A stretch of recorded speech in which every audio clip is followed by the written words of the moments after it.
গত ৭-৫-২০২৫ তারিখ উচ্চ মাধ্যমিক শিক্ষা সংসদ থেকে মেমো নম্বর সহ বিজ্ঞপ্তি দিয়ে উচ্চ মাধ্যমিক পাশ করার ক্ষেত্রে গুরুত্বপূর্ণ একটি নিয়ম সম্পর্কে অবগত করানো হচ্ছে, যেটি সমস্ত মাধ্যমিক এবং উচ্চ মাধ্যমিক বিদ্যালয় প্রধান তথা উচ্চ মাধ্যমিক সকল ছাত্রছাত্রীদেরকে জেনে রাখা ভালো।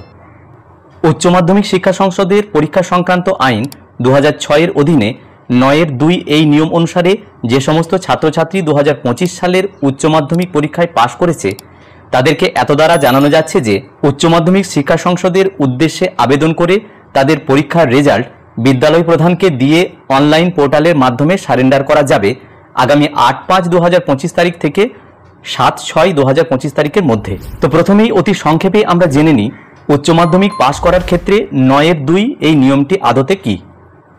একজন ছাত্র বা ছাত্রীকে উচ্চ মাধ্যমিক পাস বলে গণ্য করা যাবে না যদি ১ নম্বর যে কোনো একটি কম্পালসারি ইলেকটিভ বিষয়ের পরীক্ষা না দেয়, ২ নম্বর যদি একটি কম্পালসারি ইলেকটিভ বিষয়ের ন্যূনতম পাস মার্ক পেতে ব্যর্থ হয় কিন্তু যদি অপশনাল ইলেকটিভ বিষয়ের ন্যূনতম পাস মার্ক পায় তাহলে তাকে উচ্চ মাধ্যমিকে পাস বলে ঘোষণা করা হবে এই নিয়মের পরিপ্রেক্ষিতে যে তার কম্পালসারি ইলেকটিভ বিষয়কে অপশনাল ইলেকটিভ বিষয়ে এবং অপশনাল ইলেকটিভ বিষয়কে কম্পালসারি ইলেকটিভ বিষয়ে পরিণত করে, যদি ওই ছাত্র বা ছাত্রী এই বিকল্পকে বেছে নেয়। যদি কোনো ছাত্র বা ছাত্রী এই বিষয় পরিবর্তনের সুযোগকে নিতে না চায় তাহলে সে বিদ্যালয় প্রধানের মাধ্যমে এ বিষয়ে ইচ্ছা প্রকাশ করবে এবং তার মার্কশিটের প্রয়োজনীয় সংশোধনের ব্যাপারে পরীক্ষা ফলাফল প্রকাশ থেকে ৩০ দিনের মধ্যে উচ্চ মাধ্যমিক শিক্ষা সংসদে তার মার্কশিট সারেন্ডার করবে।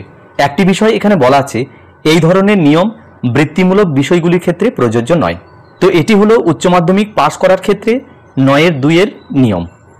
এবার আমরা ফিরে আসছি মূল বিজ্ঞপ্তিতে। সুতরাং এই ধরনের ইচ্ছুক ছাত্রছাত্রীরা বিদ্যালয় প্রধানের কাছে তাদের মুচলেখা জমা করবে। সেই সমস্ত ছাত্রছাত্রীদের মার্কশিট, সার্টিফিকেট এবং উক্ত মুচলেখাটি বিদ্যালয় প্রধানের মাধ্যমে তার অনলাইন আবেদন করার দিন থেকে ১০ দিনের মধ্যে সংশ্লিষ্ট আঞ্চলিক কার্যালয়ে ইতিবাচকভাবে জমা করতে হবে পরবর্তী পদক্ষেপের জন্য। যে সমস্ত ছাত্রছাত্রী ৯-২ এই নিয়ম অনুসারে তাদের রেজাল্ট সারেন্ডার করবে তারা দ্বাদশ শ্রেণীর সেমিস্টার সিস্টেম অর্থাৎ সেমিস্টার 3 এবং 4 এর পাঠ্যক্রম অনুসারে ২০২৫-২৬ শিক্ষাবর্ষের পড়াশোনা চালিয়ে যেতে পারবে, যেমনটি কাউন্সিলের এই নোটিফিকেশন অনুসারে বলা আছে। সুতরাং উচ্চ মাধ্যমিক পাশ করার ক্ষেত্রে ৯-২ এই নিয়ম অনুসারে ছাত্রছাত্রীদের কিভাবে সুযোগ দেওয়া হয় সেই সম্পর্কে এই নোটিফিকেশনে বলা আছে। ছোট্ট এই ভিডিওটির মাধ্যমে এই প্রতিবেদনটি তুলে ধরার চেষ্টা করলাম। ভিডিওটি সকলকে দেখার জন্য ধন্যবাদ। সকলে ভালো থাকুন, সুস্থ থাকুন।